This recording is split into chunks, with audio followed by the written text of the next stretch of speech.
तुम्हें क्या पता है, क्या पता है तुम्हें? अंधभक्त हो तुमने देश का नाश कर दिया। तुम्हारे जैसे ने, तुम्हारे जैसे अंधभक्तों ने देश का नाश कर दिया। कोई बात नहीं, तुमने युवा सब बर्बाद कर दिए। चलो तुम बचाओ देश तुम हो क्या? हम कोई बात नहीं, तुम फिर बचाओ। बिना मतलब की बातें करते हो। हम बिना मतलब की बिल्कुल नहीं करते। बिना मतलब की करते हो। हमें तो तुम्हें पता ही नहीं सांसद कौन था, क्या था? नहीं हैं? पता, सोमपाल शास्त्री थे। भाई साहब ने ये कहा, चलो अच्छी बात है, ये पार्टी से है, बीजेपी से है भाई, हम इनका सम्मान करते हैं। बड़ोली गांव से हैं जी। तो आप जाट समाज से हैं? हाँ जी। हम भी जाटी हैं और तोमर ही हैं हम भी। इन्होंने कहा कि मैं बीजेपी से हूँ, ठीक है, अच्छी बात है। मैं भी एक पार्टी से थी, अपनी अपनी पार्टी का सम्मान करना चाहिए। लेकिन जब महिलाओं के सम्मान की बात आई तब इन्होंने सब बुला दिया। जब किसानों के सम्मान है जब इन्होंने सब बुला दिया। अगर बच्चों को अग्निवीर मिला जब इन्होंने सब बुला दिया। तो रह क्या इस देश में? फिर तो तानाशाही वाली होगी, तानाशाही करो खूब। ये आरएलडी का ही गढ़ है और यहाँ पर जितने भी सब व्यक्ति है, चाहे महिला हो चाहे कोई भी पुरुष हो, वो लोकदल के ही हैं पहले से ही। लेकिन इस टाइम चौधरी साहब का जो निर्णय रहा बीजेपी में जाने का, उनसे बीजेपी से गठबंधन करने का, तो जो वोटर है अपने आप में कोई उनके, एक तो जो उन्होंने निर्णय लिया है उस पर सहमत नहीं है। लेकिन ये है, कुछ है, मैं ये कहती हूँ कि जैसे कि जो ये कहते हैं कि भाई हम कोई भी निर्णय लोगे आप, जयंत जी कोई भी लोगे तो हम उनके पीछे हैं। लेकिन जो समझदार हैं, जिन्हें ये लगता है कि अगर जो नलके के निशान पे अगर आप वोट दोगे तो सीधी सी बात है वोट जाएगी बीजेपी को, तो वो उनमें से हम ही हैं। तो हम आरएलडी को वोट नहीं देंगे, आरएलडी को वोट नहीं करेंगे, एनडीए पार्टी को हम वोटिंग नहीं करेंगे। ऐसी क्या नाराजगी होगी कि जयंत जी के साथ नहीं जा रहे हैं, आरएलडी को वोट नहीं करने वाले हैं? देखिए, नाराजगी तो सिर्फ यही है कि चौधरी साहब का बीजेपी से विलय करना, उनके साथ मिलना। चौधरी साहब का ही ये निर्णय ही हमारे लिए सबसे बड़ा, उनका बहुत गलत है। अभी उनकी पता नहीं उन्होंने किस कारण किया, वो तो वो जाने। लेकिन हमारा जो मन है, हमारा मन स्पष्ट है कि हम आरएलडी को सपोर्ट नहीं करेंगे। आज से पहले हम आरएलडी के इतने बड़े समर्थक थे कि चौधरी साहब का जहाँ पसीना गिरता हम लोग खून डालने को तैयार थे। लेकिन उनका निर्णय से हम बहुत ज़्यादा परेशान हुए, बहुत ज़्यादा नाराज हुए, इसलिए हमने सपा की तरफ अपना मुंह मोड़ लिया। सपा के साथ जा रहे हैं। जी। तो कैसे लग रहा है कि अमरपाल शर्मा जी कैसे जीत पाएंगे? क्योंकि मैं जाट वोटर्स की बात करूं या फिर किसी अन्य की बात करूं, कैसे यहां से गढ़ के अंदर से सीट निकाल पाएंगे? देखिए, बागपत सबसे पहले तो एक जाटों का भी गढ़ कहा गया है, सबसे बड़ी बात तो यही है। लेकिन एक बिरादरी के ऊपर आप चुनाव नहीं लड़ सकते। यहाँ 36 बिरादरी हैं, ब्राह्मण है, बनिए हैं, यादव हैं, और क्या नाम है, ये जो निम्न वर्ग है जिसमें आप कश्यप समाज ले सकते हैं, अदर और बहुत से हैं, तो उनके भी वोट हमें बहुत ज़्यादा जरूरी हैं। सिर्फ एक वोट बैंकिंग पे मैं भी भाई जाट समाज से ही हूँ। आप भी जाट हैं? जी, मैं जाट हूँ। अच्छा। लेकिन इसका ये मतलब नहीं है कि आप जाटों के ऊपर ये चुनाव जीत जाएंगे, ऐसा कुछ नहीं है। आप अदर पार्टी को, अदर समाज को भी लीजिए, उनका भी अपना वोट बैंक है, अच्छा वोट बैंक है। तो मुझे नहीं लगता कि एनडीए पार्टी यहाँ से जीत के जाएगी। देखिएगा, आप महिला जाट हैं और मैं बात करूं, कहीं ना कहीं वीडियो वायरल भी होगी, यहाँ पर देखेंगे लोग, तो कैसे सोचेंगे फिर डॉक्टर राजकुमार सांगवान जी, जयंत चौधरी जी के हमारे घर के ही लोग अब सपा के साथ जा रहे हैं, अमरपाल जी को जिताना चाहते हैं? जी, अगर जो मुझे ऐसा ही सोचना होता तो मैं भरे मंच पे खड़ी होकर ये ना कहती कि मैं समर्थन नहीं कर सकती। मुझे इस चीज़ का कोई डर नहीं है। मैं निष्पक्ष बोलने वाली हूँ और सामने बोलने वाली हूँ। मैं पार्टी में रहकर गद्दारी करने वाली नहीं हूँ। राजकुमार सांगवान जी के साथ मैं तो खुले कह सकती हूँ, उनके साथ जो ज़्यादातर लग रहे हैं वो उन्हें हराने के लिए लगे हुए हैं, लगे हुए हैं। हम तो साफ कह रहे हैं इस चीज़ को, क्योंकि सबको यहाँ पे मालूम है कि बीजेपी पार्टी से सब कटे हुए हैं। उन्होंने इतना अत्याचार किया है इस टाइम किसानों पे, जवानों पे, महिलाओं पे, तो कोई वोट नहीं करेगा। कोई वोट नहीं करेगा। कैसे यकीन के साथ कह पाएंगे? क्योंकि महिलाओं की बात करूँ तो महिलाओं के अंदर आप घूमते होंगे, फ्रेंड्स होंगे, फ्रेंड सर्कल होगा, तो कैसे महिलाओं में चर्चाएं चल रही है? देखिए, जो पहले था, पहले रुझान एक वो कहते हैं ना कि हवा जिता के ले जाती है। पहले बीजेपी की हवा थी, हवा जिता के ले गई। अब की बार हवा अलग है। अब की बार अलग है हवा। अच्छा। सबका माइंड डाइवर्ट है। कोई भी देखिए, बीजेपी क्या चाहती है कि फूल का निशान होना चाहिए था, लेकिन फूल का निशान नहीं है यहाँ पे। सबसे बड़ी बात हमारे लिए यही है, प्लस पॉइंट इंडिया गठबंधन के लिए सबसे बड़ा पॉइंट यही है। दूसरी बात है, महिलाएं जागरूक हैं, उन्हें मालूम है कि हमें वोट कहाँ डालनी है। महिला ये डिपेंड नहीं है कि आके कोई मुझे समझाएगा। मैं अपनी वोट के लिए स्वतंत्र हूँ, मुझे पता है मुझे वोट कहाँ डालनी है। मैं समझौते की वोट नहीं डालूंगी। और सबसे बड़ी बात है कि समझौते के आधार पे जो पुरस्कार मिलता है वो समझौता नहीं, एक तरह से भीख ही है। मेरे मानना तो ये है बस। तो आप जिता रहे हैं यहाँ से अमरपाल जी? बिल्कुल जी, बिल्कुल। चलिए आपसे बातचीत करते हैं। आपका क्या नाम होगा जी? यही पूछेंगे सिर्फ, किसको जिता रहे हैं?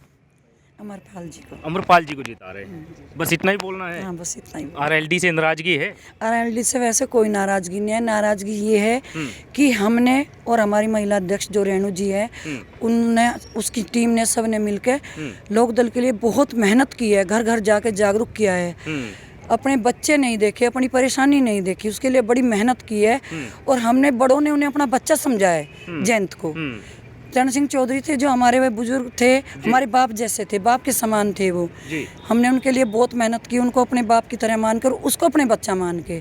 लेकिन उन्होंने, चलो उनका कोई भी निर्णय था, कहीं भी जाना था, लेकिन जो उसके कार्यकर्ता थे, जो और बड़े लोग थे हमसे भी पहले, जो पार्टी से लगे हुए थे, कार्य कर रहे थे, एक बार उन सब से तो उनको सलाह ले लेनी चाहिए। सलाह ले लेनी चाहिए। तो कहीं ना कहीं नाराजगी है जयंत चौधरी जी के प्रति। हाँ, क्योंकि हम उन्हें अपना बच्चा समझते थे। उनका गढ़ उनको बोलता था कि हमारा तो एक ही डांट लाए, हमारा पोता है, हम कहाँ जाएंगे। बच्चा अपना घर छोड़ के चला गया तो माँ बाप को दुख तो हो ही ना। बिल्कुल। तो इसी नाराजगी की वजह से आप सपा में अमरपाल जी को जिता रहे हैं? कर रहे हैं, सपा को जिता रहे हैं जी, पक्का जी। चलिए, ये देखिएगा, महिलाएं थी, इनसे बातचीत की और जानने की कोशिश की कि कैसे चुनाव को लेकर देख रहे हैं। तो अब की बार फिर अमरपाल जी जीत रहे हैं आपके यहाँ से? बिल्कुल। कितने श्योर हैं इस बात से? श्योरिटी तो ये है कि जिस तरह से हम क्षेत्र में घूम रहे हैं, और 10 साल मुझे भी राजनीति में हो गए हैं, और ये सच्चाई है, 10 साल का जो मेरा राजनीतिक कार्यकाल रहा है वो लोकदल से मिलकर रहा है। लेकिन इस निर्णय के कारण मैं अलग हुई हूँ, क्योंकि इस समझौते से हमारी जो अपनी सोच है मेल नहीं खाई। और अमरपाल जी एक व्यक्तित्व, वो तो देखो चुनाव में चलता रहता है, गैंगस्टर है, ये है, ये अपने ये फालतू की चीज़ें चलती हैं, इससे कोई मतलब नहीं है, इससे फर्क नहीं पड़ेगा। सबसे बड़ी बात है कि इंसान अच्छा होना चाहिए, व्यक्ति जो भी है जनता के काम आना चाहिए, जनता के बीच में होना चाहिए। और अमरपाल जी इस व्यक्तित्व में बहुत परिपूर्ण है, और हम उनसे पहले भी मिल चुके हैं, उन्हें पहले से जानते हैं, पहले से जानते हैं, अच्छे इंसान है। और हमारी तरफ से तो वो 100% यहाँ से जीत के जा रहे हैं, 100% जीत रहे हैं। चलिए, एक भैया इनसे बातचीत कर लेते। क्या नाम भाई साहब? मेरा आकाश विश्वकर्मा। आकाश जी, आप कहाँ से आए हैं? बड़ौद से है जी। बड़ौद से ही हैं। हाँ जी। तो कैसे देख रहे हैं अब की बार चुनाव का जो माहौल है, किस तरफ झुकता हुआ दिखाई दे रहा है? जी, पंडित अमरपाल शर्मा एक तरफा है। एक तरफा है? हाँ जी। भाई इसमें साहब, कोई राय नहीं। किस दावे के साथ कह रहे हैं एक तरफा? क्योंकि आरएलडी का गढ़ कहा जाता है। 36 बिरादरी हमारे साथ है, तो इसलिए एक तरफा है हम। अच्छा, हाँ जी, पक्की बात है? पक्की बात है जी।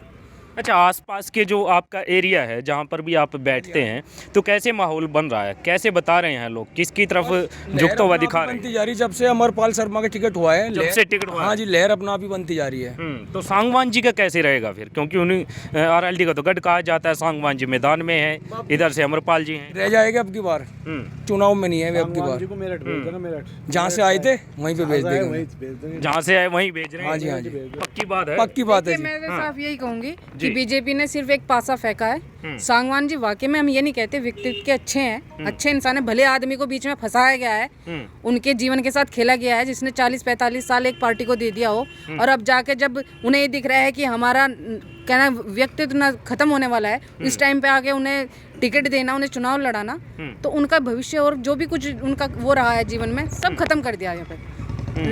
अब भी मैं यही कहती हूँ कि वो इंसान वाकई में बहुत अच्छे हैं, क्योंकि हम उनसे इंसान अच्छे हैं, लेकिन पार्टी में गलत है। बीजेपी ने पासा फेंका, चौधरी साहब फंसे उसमें, और सब कुछ खत्म हो गया, सब कुछ खत्म हो गया। तो भाई साहब युवा हैं, कहते हैं कि युवा की अब की बार सोच भी बहुत जरूरी है, वोट भी बहुत जरूरी है, तो अब की बार मन फिर बना रहे हैं अमरपाल जी के लिए? अमरपाल के साथ है जी, एक तरफा। तो आरएलडी से क्या नाराजगी है भाई साहब? बस जी कुछ नहीं है, बस ये जो बीजेपी के साथ गठबंधन हुआ है वो हजम नहीं है जी हमें। वो हजम नहीं जी। देखिएगा, पहले मैं बात करूं, जब लाठियां बरसी थी, क्या वो चीज़ें माइंड में है आपके? जयंत जी पर जब लाठियां बरसी थी, अब ये तो सब एक हो गया है। अब तो मैं पंडित अमरपाल शर्मा को जिताना है। नहीं, ये सच्चाई है, लाठियों का बरसना हमारे लिए, देश के लिए जो गौरव है, मेडल लेके आई थी महिलाएं, उन्हें घसीट कर मारना, जो युवा है उन्हें अग्निवीर बनाना, उन्हें पकड़ पकड़ कर जेल में डालना। मुझे पता है मेरे साथ काफ़ी बच्चे जुड़े हुए हैं, उनके भविष्य के साथ खेलना। मैं उन्हें खुद छुड़ा कर लेके आई हूँ, तब ये नेता लोग कहाँ गए थे? बिल्कुल बिल्कुल। उन नेताओं को सामने आना था ना उस टाइम। इन बच्चों के साथ मैं खड़ी थी और मैं सही कह रही हूँ, मैं जब तक उन बच्चों के साथ खड़ी हूँ, भविष्य के साथ नहीं खेलने दूंगी। और यही नाराजगी है कि चौधरी साहब ने जब ये निर्णय लिया था, छपरोली में उनके पगड़ी बांधी गई थी, तो छपरोली के क्षेत्र में आके उनसे पूछना चाहिए था, आप मेरे बड़े बुजुर्ग हो, आपने मुझे निर्णय लेने का, मैं निर्णय ले रहा हूँ, आप मुझे बताओ ये सही है गलत। जब पगड़ी बनती है तो पगड़ी का मान रखना भी चाहिए। बिल्कुल बिल्कुल। पगड़ी सिर पे रख के उतारने और पहनने के लिए नहीं होती, उसका मान रखना पड़ता है। और चौधरी साहब ने ये मान खोया है। तो अब की बार नाराजगी है, बहुत ज्यादा नाराजगी है। चलिए आपका क्या नाम भाई साहब? शेखर दांगी जी। शेखर, हाँ जी, कहाँ से आए हैं आप? हम खेड़ा टाणा से जी, बड़ौती विधानसभा से। अच्छा अच्छा, कैसे देख रहे हैं चुनाव? आप युवा हैं तो कैसे रहेगा अब की बार युवाओं की सोच, कैसे देख रहे हैं चुनाव को लेकर? जिस तरफ विकास रोजगार मिलेगा उस तरफ रहेगा, जो कि समाजवादी पार्टी ने सदा दिया है। 2012 से लेकर 2017 तक जो भी मुद्दे थे उन मुद्दों पर काम किया। जो भी उनके वादे थे वे वादे पूरे किए। जैसे लैपटॉप हुआ, शिक्षक ये छात्राओं को निधि रही, सारे मुद्दे अपने पूरे किए। तो सपा के साथ जा रहे हैं? बिल्कुल जी। आरएलडी से क्या नाराजगी है भाई साहब? बात एनडीए की है जी। है अच्छा, गठबंधन की है? गठबंधन से नाराजगी है। यदि बीजेपी के साथ गठबंधन नहीं होता तो क्या फिर आरएलडी यहाँ से जीत रही थी? बिल्कुल जी, 100%। और अब क्या मामला है फिर? अब तो बस एनडीए के साथ विलय हो गया उनका, अब कोई वो नहीं है। अब तो कि जयंत चौधरी का तो नाम भी नहीं है, अब तो सीधा मोदी जी से पूछो कि 2 करोड़ रोजगार कहाँ पे है। अग्निवीर वाली भर्ती देश के लिए एक बस संकट ही है, सीधा सी बात है। युवाओं के जीवन के साथ खिलवाड़ हो रहा है, तो अब युवा थोड़ा चुप रहेगा जो उसके साथ खिलवाड़ करेगा। तो ये सब चीज़ें याद हैं और इस वजह से आप आरएलडी से नाराज हैं और सपा के साथ जा रहे हैं? बिल्कुल जी।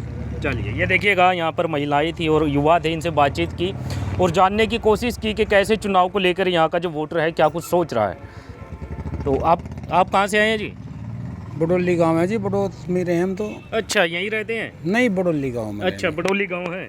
तो कैसे देख रहे हैं चुनाव, कैसा रहेगा अब की बार का चुनाव? क्या रहेगा चुनाव जी? किसका रहेगा? मोदी जी का रहेगा जी। मोदी जी का रहेगा? हाँ जी। आरएलडी का रहेगा? हाँ जी, पक्की बात है। पक्की जी। ऐसे क्या दे दिया मोदी जी ने आप? हमने भाई कार सेवा कर रखी, लट खा रखी लल्ला। अच्छा, अयोध्या की बात कर रहे हैं? हाँ जी, हाँ जी। अच्छा, हाँ जी, तो इस वजह से मोदी जी के साथ हमें सर बीजेपी इतने जीवेंगे इतने बीजेपी के साथ। ये गठबंधन है, गठबंधन के साथ। लेकिन लठ तो देखिएगा, लाठियां तो बीजेपी सरकार में भी बरसी हैं। जयंत जी पर मैं बात करूं या फिर जो दिल्ली बैठी थी महिला खिलाड़ी, उन पर बात करें? हाँ जी, हाँ जी। तो वो नहीं देख रहे हैं? नहीं, वो नहीं देख रहे जी। हाँ। हमें तो बस मोदी जी है। मोदी जी नहीं, यदि मोदी जी ना होते तो यहाँ लिकड़ना भारी हो गया था। वोट यहाँ इस हिंदुस्तान देश तो हिंदुस्तान है, वोट यहाँ और की है, हमारी गिनती नहीं। ये मामला है। एक बार चुनाव था, लोहड्डे में सांसद जी आ रहे, सब जाट वहाँ बैठे और बिरादरी भी थी, सभी बैठे थे। एक मुल्ला जी बैठा इतनी लंबी दाढ़ी वाला, उसका ध्यान इधर को और सांसद जी का ध्यान उसकी डब को नू। 10 मिनट हो गई, उसका ध्यान नहीं पड़ा, हाथ मिला ले। जब उसका ध्यान पड़ा मुल्ला जी का, जब उन्होंने हाथ मिलाया, और वहाँ इतने हिंदू हैं ककोर वाला। अच्छा, फिर और जब वहाँ हम इतने हिंदू थे, हमारी तो कोई गिनती नहीं उस टाइम। हाँ जी, नहीं उस टाइम बीजेपी तो नहीं था, वो उस टाइम नहीं था, बीजेपी से सांसद था। अरे उस टाइम नहीं था, फिर वो क्या नाम था सांसद का? अरे यही तो नहीं, ठीक कह रहे थे, वही था, पर उस टाइम नहीं था। नहीं ककोर वाला ही सांसद। हाँ, ये बता दूँ मैं, नाम भी आ जाएगा, नाम भी बता दूँ मैं, याद आ जाएगा। क्या नाम? सोमपाल शास्त्री। सोमपाल शास्त्री कौन सी पार्टी से विधायक वो सांसद बने थे? बीजेपी से बने थे। तो फिर बीजेपी के खिलाफ हो आप? नहीं, मैं खिलाफ नहीं, मैं बिल्कुल। जब बीजेपी का सांसद मुसलमान से दाढ़ी वाले से हाथ मिला रहा है, बीजेपी से सांसद हुए हैं, बीजेपी से सांसद हुए हैं वो। तुम्हें पता ही नहीं कुछ भी, तुम्हें पता ही नहीं कुछ भी, तुम्हें क्या पता है? क्या पता है तुम्हें? अंधभक्त हो तुम, तुमने देश का नाश कर दिया, तुम्हारे जैसे ने, तुम्हारे जैसे अंधभक्तों ने देश का नाश कर दिया। कोई बात नहीं, तुमने युवा सब बर्बाद कर दिए। चलो तुम बचाओ देश तुम हो क्या? हम कोई बात नहीं, तुम फिर? बचाओ। बिना मतलब की बातें करते हो। हम बिना मतलब की बिल्कुल नहीं बिना करते। मतलब की करते हो। हमें तो तुम्हें पता ही नहीं बीजेपी सांसद कौन था, क्या था? नहीं हैं? पता, सोमपाल शास्त्री थे। भाई साहब ने ये कहा, चलो अच्छी बात है, ये पार्टी से है, बीजेपी से है भाई, हम इनका सम्मान करते हैं, बड़ोली गांव से हैं जी। तो आप जाट समाज से हैं, हम भी जाटी हैं और तोमर ही हैं हम भी। इन्होंने कहा कि मैं बीजेपी से हूँ, ठीक है, अच्छी बात है, मैं भी एक पार्टी से थी, अपनी अपनी पार्टी का सम्मान करना चाहिए। लेकिन जब महिलाओं के सम्मान की बात आई तब इन्होंने सब बुला दिया, जब किसानों के सम्मान है जब इन्होंने सब बुला दिया, अगर बच्चों को अग्निवीर मिला जब इन्होंने सब बुला दिया, तो रह क्या इस देश में? फिर तो तानाशाही वाली होगी, तानाशाही करो खूब। पागल हो रहे, ये सवाल है। बर्बाद कर दिया इन लोगों देखो ने। सुनो, वो इनकी सोच है, हमारी सोच हमारे साथ, इनकी सोच इनके तुम्हारी सोच से साथ। काम जो चलेगा? जो नहीं आप अपनी सोच से काम चलेगा? नहीं मैं तुम्हारी नहीं- सोच से काम चल नहीं, जाएगा। आप अपनी भविष्य खराब हो रहा है, आप कम से कम ये तो देखो बच्चों का भविष्य कितना खराब हो रहा है। किसानों को पेमेंट चाहिए क्या? नहीं आप अपना नौकरी चाहिए क्या? आपका लड़का भी होगा, पोते भी होंगे। मुझे लगता नहीं आने इनका वाले कोई बच्चे आने होंगे। वाले टाइम पे मुझे पोते लगता अगर नहीं इनका नौकरी कोई मांगेंगे परिवार होगा। और बीजेपी सरकार ने जो नौकरी खत्म कर दी, आप सोचोगे कि इसको सरकारी नौकरी मिल जा, नौकरी खत्म कर दी। जब भी आप मंदिर को देखोगे, अपने जो महंगाई है, अरे मंदिर तो यहाँ बन रहे, यहाँ कितने दिन मंदिर में जाओ तुम? यहाँ कितने दिन मंदिर में जाओ तुम?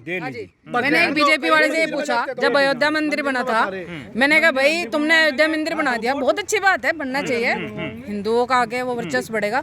मैंने कहा पर ये बताओ ये राम कहाँ गया था?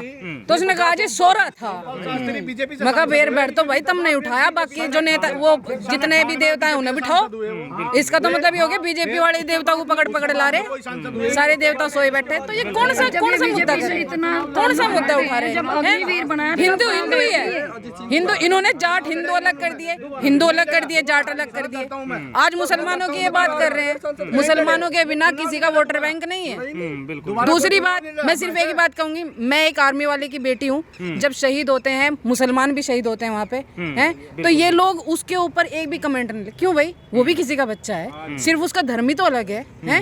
वो भी देश के लिए लड़ रहा है, वो मुसलमान, उसका हक है यहाँ पे रहने का। जब तुम वोट मांगने जाते हो, जब तो तुम उनके पास जाते हो, वैसे हिंदू मुस्लिम अरे क्यों? तुम एक चीज कहो ना, हम भारतीय हैं, बात खत्म।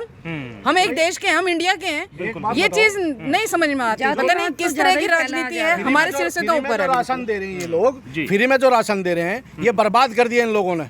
काम करना छोड़ दिया लोगों ने, मेहनत करनी छोड़ दी लोगों ने, फ्री में राशन देके लोगों की आदत खराब कर रहे हैं ये लोग। ये लोगों को खरीद रहे हैं, और जो राशन जाता है ना बैग में, उस बैग में भी मोदी का और योगी का फोटो है। इन अंधभक्तों की वजह से, इन जैसे अंधभक्त जो हैं, इन्होंने देश बर्बाद कर दिया। किसान आज बर्बाद है, किसानों को ना तो पेमेंट मिल रहा। अगर किसान है तो किसान दिन में पूरा दिन खेत में काम करता है, रात को जानवरों की उनकी रखवाली करता है। अच्छा, युवाओं को नौकरी नहीं मिल रही, युवा बर्बाद हो गए, युवा नशे पर टूट गए सारे। कहाँ जाएंगे, क्या करेंगे? ये कह रहे हैं कि हमने जो है राजनीति या बदमाशी खत्म कर दी। दिन पे दिन आप रिपोर्ट निकाल के देख लो, एक आरटीआई डलती है, आरटीआई डाल के देख लो, दिन पे दिन 10% बढ़ता ही जान लग रहा है। इतना क्राइम बढ़ गया, इतना क्राइम बढ़ गया, बहुत ज़्यादा। इस सरकार ने हद कर दी। अब की बार ये सरकार हटाएंगे और युवा ही हटाएंगे। चलिए, ये देखिएगा, यहाँ पर बातचीत की और जानने की कोशिश की कि कैसे चुनाव को लेकर ये देख रहे हैं। तो तब तक के लिए इतना ही। मैं हूँ अश्विनी कुमार, जय हिंद।